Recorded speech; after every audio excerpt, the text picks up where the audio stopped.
In this video, we're going to talk about the y equals x squared family. So we're going to get to know y equals x squared a lot better. That's the goal of this video. Well, actually, what I'm going to do in this video is to try to show you that you already know the y equals x squared family. So, first of all, the idea is that the y equals x squared family makes up all the parabolas, otherwise known as quadratic equations. So a quadratic equation, or a quadratic function, is a function whose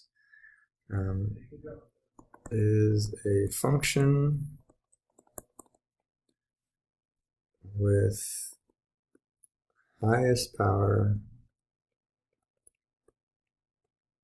of 2. So, for example, y equals 3x squared plus 5, or y equals negative 2x squared minus 7x plus 3. Or we could write this f of x, if we want to use function notation, equals 3 times x minus 2 squared plus 1.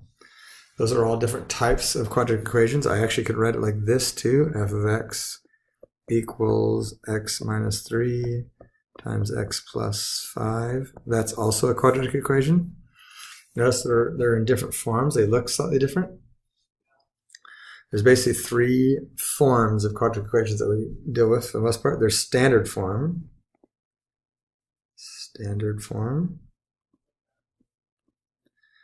which looks like this, and I'm guessing you've been exposed to this before, where a, b, and c are variables, and x and y, of course, are variable.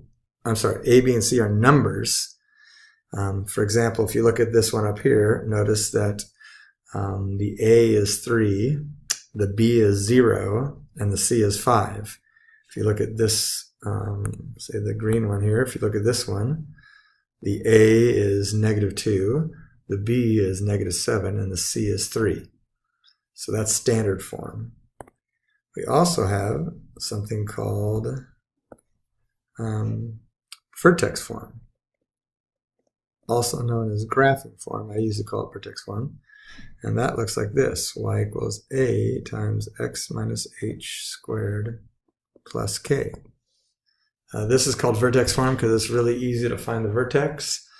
We also call it vertex form because it's really lends itself to, or I'm sorry, we call it graphing form because it really lends itself to graphing much easier, especially keeping in mind the transformations grid that you have been working on. I'll do a quick little reminder up here. Remember the transformations grid where we have inside and outside and adding, multiplication, and subtraction, or sign change. And remember that this produces a adding on the inside produces a horizontal shift, adding on the outside produces a vertical shift, multiplying on the inside stretches things horizontally, and multiplying on the outside stretches things vertically, and then the negative on the inside and outside produce reflections. Okay? So those are all things we know. So if you look at this, we know that that the h is a subtraction on the inside, and the k is an addition on the outside, which means the h and k are going to produce shifts in the graph. And if you look at this f of x function up here, that's in vertex form. So we can tell just by looking at this, this is a quadratic equation, which means it's a part of the y equals x squared family, and it has been shifted to the right 2 because of that, and it's been shifted up 1 because of that. Okay, so we're recognizing the transformations. And then finally, it's also been, oops, let's go with blue. It's also been stretched by a factor of 3 vertically, because that's a multiplying by 3 on the outside. So if we want to apply that to in general, we know how reflections, stretches, and shifts affect the graph. So with a parabola, when you have y equals x squared, that's the parabola, right? We know that that thing looks like this. Y equals x squared. Oops.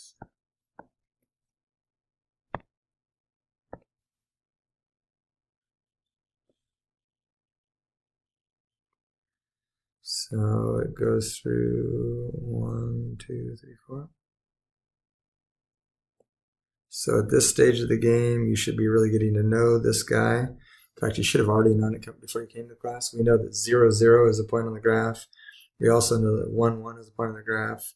2, 4 is a point on the graph, and then it has the mirror image over here. So you should have a pretty good familiarity with the this basic y equals x squared, and be able to tell me about some of the points that you know are on the graph. Basically the idea that if you take the x value and square it, you get the y value. So 1 squared is 1, 2 squared is 4, 3 squared would be 9, etc. Okay? So that's what y equals x squared looks like. So if I have a function like this, y equals 3 times x minus 2 squared plus 1, I know that it's been shifted to the right 2 and up 1. And that means I can relocate the, let me use a different color here. I'll use red. That means that that the vertex, which is at 0, 0, is not going to be affected by the multiplying by 3, because multiplying by 0 by 3 is still 0. So the only thing that affects the vertex is the shifting. So I know the new vertex is going to be over to the right 2 and up 1. Okay, just by looking at those two numbers, because this moved it to the right 2 and that moved it up 1. So I can easily locate the new vertex. And now if I want to draw the graph, the rest of the graph, I look at the 3, and I know that 3 makes everything, it's a vertical stretch by a factor of 3. That means it makes everything 3 times as tall. So a normal shaped parabola, from the vertex, I go over 1 up 1, because that's what this one does, right? But since it's 3 times as tall, I'm going to go over 1 up 3. And of course, because of the symmetry of a parabola, if I go back 1, or backwards to the left 1, I'm also going to go up 3. And you can see, without much math calculations, I was able to come up with the graph of that new equation.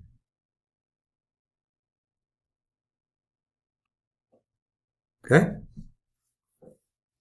So the idea here is I can look at these two numbers to tell where the vertex is, and I can look at this number to determine the shape of the graph, how skinny or wide it is. Notice if I would have put a negative out front there, that just reflects it. So all that would do is turn the parabola upside down. So I can do a quick glance at this number to find out whether it's open up or open down, and how skinny or wide it is. And I can take a quick glance at these two numbers to figure out where the vertex is. Of course, that only works if it's in vertex form, which is this guy right here. However, I do want you to notice that these are the same, and I made them the same for a reason, because if you switch if you take this form and multiply it out and to convert it into this form, that A will end up being right there. So even though this is not in vertex form, I can still see the A of vertex form, which means even if it's not in vertex form, I can't see where the vertex is by looking at this, but I can zero in on that number, and that'll tell me whether it's concave up or concave down, or in other words, open up or open down, and it will tell me how much of a stretch factor there is. So if I see a fairly innocent function looking like this, y equals, say, negative 2x squared plus 3x minus 5. I don't know off the top of my head what the vertex is, but I can look at that, and that tells me that it's an upside down parabola, so it's open down, and it's twice as tall as normal. So it's going to be an upside down skinnier than normal parabola, just with a glance at the number. That's pretty handy. Now, one other thing, all is not lost for this form, because eventually we're going to learn how to take this and put it in that form. But for right now, there is a shortcut. There's a little formula that says x equals negative b over 2a. I'm assuming that some of you have seen this before. Sorry, I don't know why that's so thick. Well, I do know why it's so thick. I picked the wrong thickness. So x equals negative b over 2a. This is a quick little formula that helps you find the x coordinate of the vertex, because in vertex form we can just see it. In standard form we can't see it. So if we didn't want to have to go through the trouble of converting the standard form into vertex form, we can use this formula to give me the x coordinates. So in this case, x is equal to negative 3, because that's the b, over 2 times negative 2, which would be negative 4. So we end up with 3/4. That's the x coordinate of the vertex. And of course, we all know how to find the y coordinate of the vertex, yes? If we want to know the x coordinate, or if we have the x coordinate and we want to know the y coordinate, we just replace x with 3/4, right? So in other words, I'm going to find this function evaluated at 3/4. So that would be negative 2 times 3/4 squared plus 3 times 3/4 minus 5.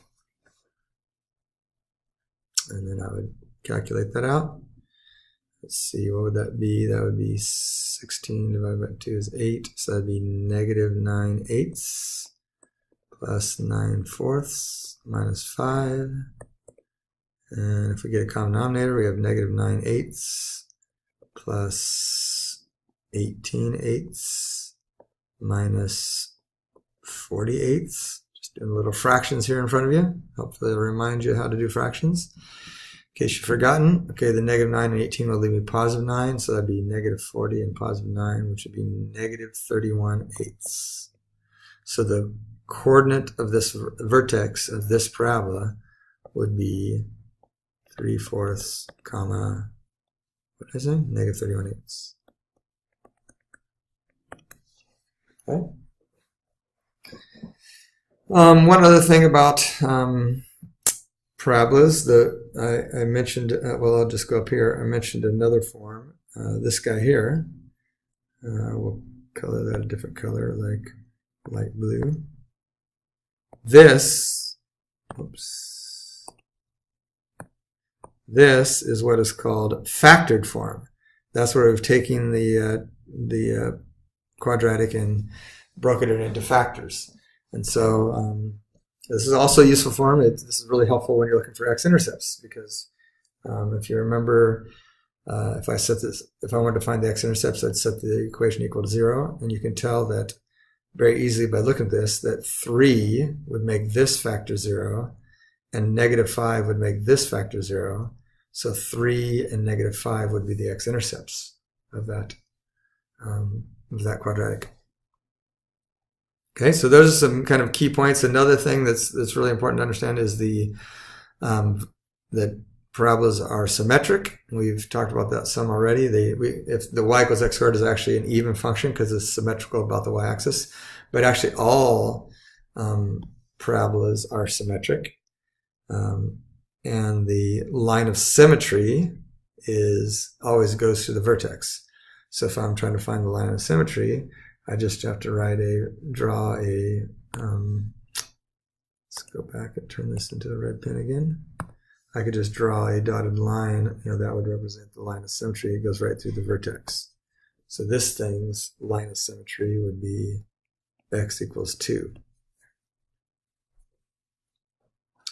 Again, the line of symmetry is the line that if you reflect across that line, the graph reflects onto itself. And obviously, the line of symmetry of the original function, the y equals x squared, is the y-axis, or x equals 0. Okay? And so that's a quick summary of some stuff that you probably already knew. Maybe some stuff is new to you. Just making the connection with this vertex form and the transformations we've been doing. That's maybe a new connection, but a very helpful connection, hopefully. And so now what I want to do is look at a worksheet that is posted on Canvas. I'm making reference to this so that you will go and look at it.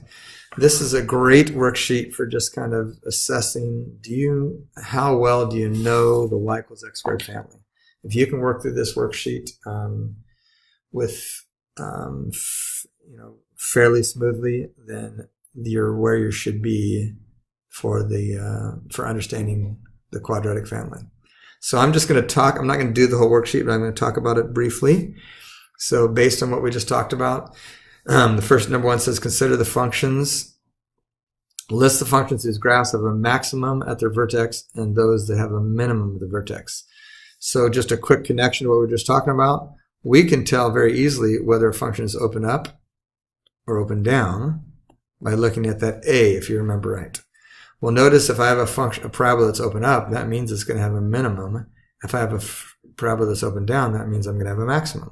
So when I look at this, that guy right there, notice the a in that case is 4. So that means it's open up, so that thing would have a minimum. Okay? And so you can look through, for G, the a is -6, for H, the a is 8, and for K, the a is -3. And so you can tell just from those a's, whether they're positive or negative, whether they're going to be a maximum or minimum. Likewise, in part B, list the functions from widest to narrowest. Remember, we talked about the number out front gives me the vertical stretch factor. So the bigger the number, the steeper it will be, or the taller it will be, which makes it narrower. And it doesn't matter whether it's negative or positive. Remember, negative just reflects it right side up or upside down. So really, we're just looking at the biggest number to give me the most narrow graph. So h of x, whoops, didn't want to do that. H of x is going to be the narrowest, right? Because that's the biggest a value, the greatest a value, the greatest absolute value of a value. So it doesn't matter whether it's positive or negative. A would be the narrowest, and then G would be the next after that. Okay, so the widest would be the smallest number, which would be the 3 there. So K would be the smallest. Okay, and again, I will post the solutions to this are posted, so you can go check all the solutions. But I just wanted to make sure you kind of run through and make connections between these questions and what we just talked about. So give the vertex of the parabola and a second point on the parabola. Find the coordinates of the third point of the parabola. So this is testing your understanding of whether you get the idea of symmetry, right? Because if we have a vertex, then we have a line of symmetry, and we have some other point that's over here somewhere. We know because the parabolas are symmetrical that this point is also, or the parabola is also going to have a point on the other side of the line of symmetry, equidistant. Whoops, that wasn't really equidistant, was it? So this distance should be the same as that distance, right? So that would be my points. Okay, so you can tell by how far this is from the vertex, how far the other point would be on the other side. Okay. Number 3 says the ball is thrown downward at a speed of 10 meters per second from a height of 50 meters off the ground. Find the height of the ball 2 seconds after it's thrown. So this is just testing you understand whether if we connect the function to a context, the contexts. Let me write the equation for you here. In order to do this, you need to understand that anytime a object is in the air and it's being affected by gravity, there's an equation we can write for that, and it's h of t, meaning the height of the object, is equal to negative 4.9 t squared plus the initial velocity times t plus the initial height. So if you look at this one, we can write h of t is equal to, and it's negative 4.9 because we're dealing with meters. If it was If we're done with feet, then we'd have negative 16 there. Okay, so h of t is equal to negative 4.9 t squared. And then the initial velocity here, notice, is 10 meters per second, but they're throwing it downward, so that means it's working with gravity. And since this is the effects of gravity, this negative 4.9, that means that the initial velocity would also be negative, right? And then the initial height would be the 50 meters, because I'm starting out 50 meters on the bridge, 50 meters above the ground. So how do we find the height of the ball 2 seconds after it's thrown? Well, that's just h of 2 if we understand function notation. Just plug in 2 and calculate it. How long will it take the ball to reach the ground?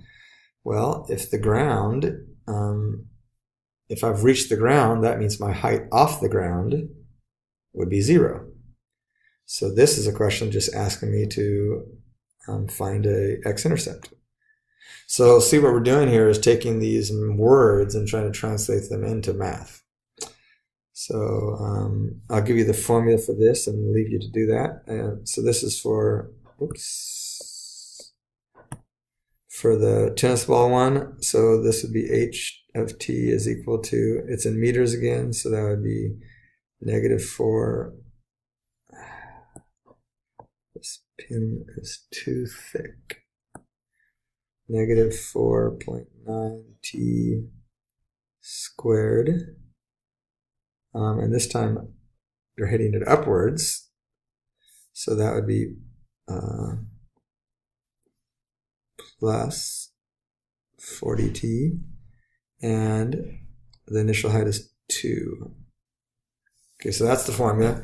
And they're asking to find what is the maximum height of the ball. Well, we just talked about how you find maximums, right? We have a maximum is just the vertex. Okay. So what is the maximum height of the ball will reach? How long will the ball be in the air? That's like this one up here again. And find the height of the ball 3 seconds after it's hit. That's just the f of 3 again. Okay, moving along. Here's another one. This is feet this time. So this is going to be h of t is equal to negative 16t squared.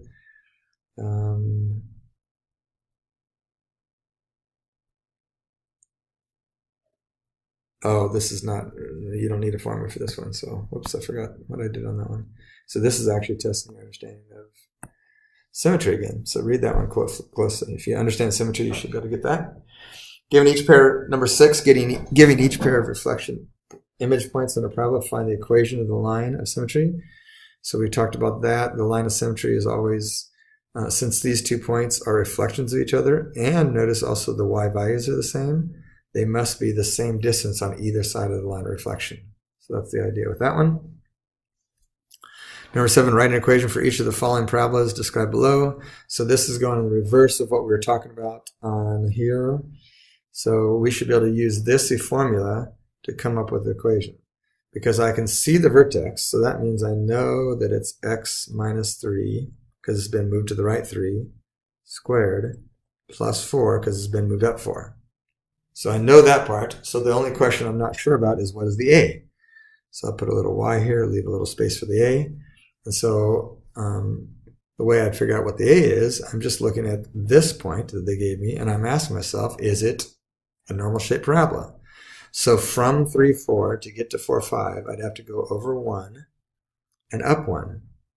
So if I go from the vertex over 1, up 1, and hit a point in the graph, is that a normal shaped parabola? The answer is yes. So if it's a normal shaped parabola, that means there's no stretch factor. So I can just leave that as, I could put a 1 there, or I could just leave it blank, because a is 1. Notice this one would be y equals, I'll leave a space there, x minus 0 squared minus 0, because it hasn't been shifted at all. I don't need to put the zeros there, but just to kind of make the point. Now notice this one, from 0 to get to the next point, I'm going over 1 up 3, which is definitely not the normal shape of a parabola. Normally I go over 1 up 1.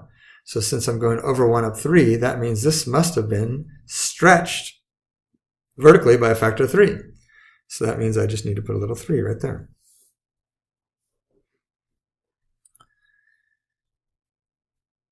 All right. So there's an idea. Now, in theory, you should be able to cruise through this. I'd recommend that you Work on it and maybe check the solutions as you go and make sure that it's making sense. But if you understood everything we talked about in this session, then you should be able to do everything on here. So please give it an attempt and email me with any questions you have about particular problems on this sheet. All right.